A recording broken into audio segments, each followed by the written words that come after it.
All right, guys.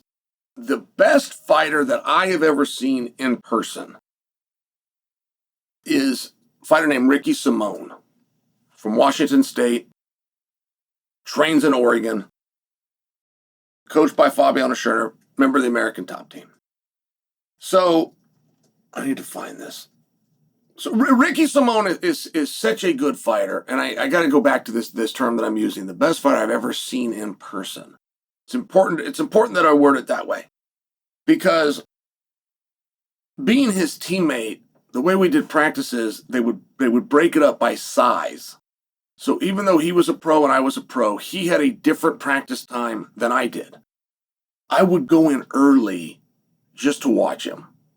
Because it would fire me up for practice. It would inspire me. He could do things and he could do techniques, and he made things up. He's one of these creative guys where you show him a few techniques and then he adds things to it, and he's just one of these interesting guys. So Ricky takes on a guy named Vinicius Lockdog Oliveira.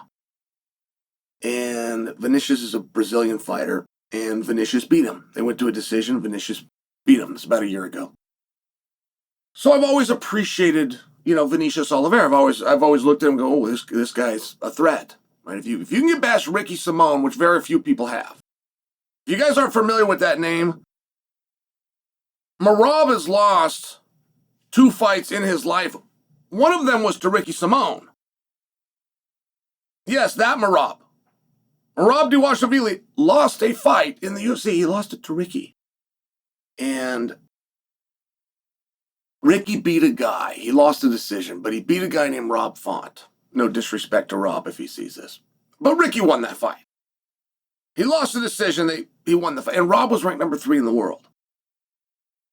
So Ricky's competing right there with number 3 in the world. He beats the world champion. Ricky could have gone in for a world title fight. All right. So when Vinicius Oliveira beats Ricky, he has my respect. He has my attention. So I follow this guy. I'm following the Lockdog, and he's on Twitter. And he puts out these 2 videos. He puts them out there, these 2 videos of him sparring, but he beats the hell out of the training partner. Both training partners go down. That's where the video ends. The video ends, they start out on their feet. Both training partners go down, but it was like they were both finished. It was like they weren't going to get up. Now, some of that is done in the edit, and where you fade to black and roll the credits. They have gone down, and he's covering there going, whoa, hey, stop. But I thought it was a lot. I thought to do that to a training partner was a lot. I thought to do that when you're a professional in the UFC. And see, that's very different too, because now you're getting paid. You're making money and getting paid. He's in there helping you so that you can continue to get money and get paid, but he's not getting paid. So it's extra bad if he takes an ass whipping, right? It's extra bad. He posts 2 of these videos. And I had a different opinion. He was proud of these videos. And I don't deny that he looked good. By the way, I don't deny that he had some tricky techniques, and he's a very creative kickboxer. He came with this gun, he did the back step, and I thought it was rude. I didn't know why he even had the video. Because to have the video, now you've got somebody else that's filming it. So when somebody else films it, it's now over. You have what's called hindsight. You have the ability to look back and go, hey, I was too aggressive there. But instead, in hindsight, he thought it was a good video and he put it out. Not the world's biggest deal. I'm just setting the stage for you that this is what was done. And I responded to him. After I watched a couple of these, I responded and said, hey, man, you're being a dick. You're being a dick. And by the way, who's the scumbag holding the camera? Who's the scumbag filming this beatdown? All right. So,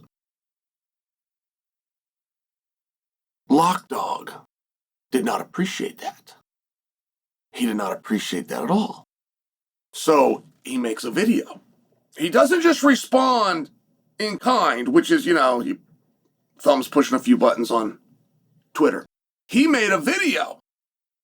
He was yelling at me.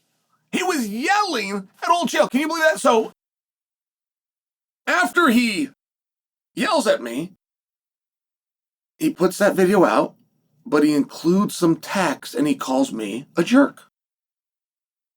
Okay. This could be a language barrier. But jerk is not bad. In fact, jerk is playful.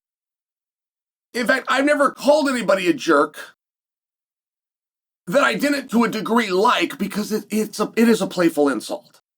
It's along the lines of dork, nerd.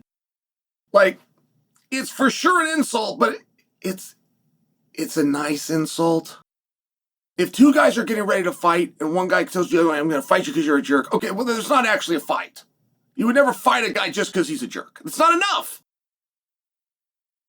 So now I don't know. I don't know if I'm in a back and forth with Vinicius Oliveira. I don't know. But I do think that he sparred a little bit too hard. That's true. I do think he's very good. But that's why I have a problem with it. He's very good. He's beating up sparring partners. Of course he's beating up sparring partners. He's very good. It's why he's signed to the UFC, and they're not. I'd like him to be a little nicer in the gym. I'm going to stand by that. But I'm not going to rough him up anymore if all I am is a jerk. Should I be promoted from jerk to something else? No, you can believe I'll be back.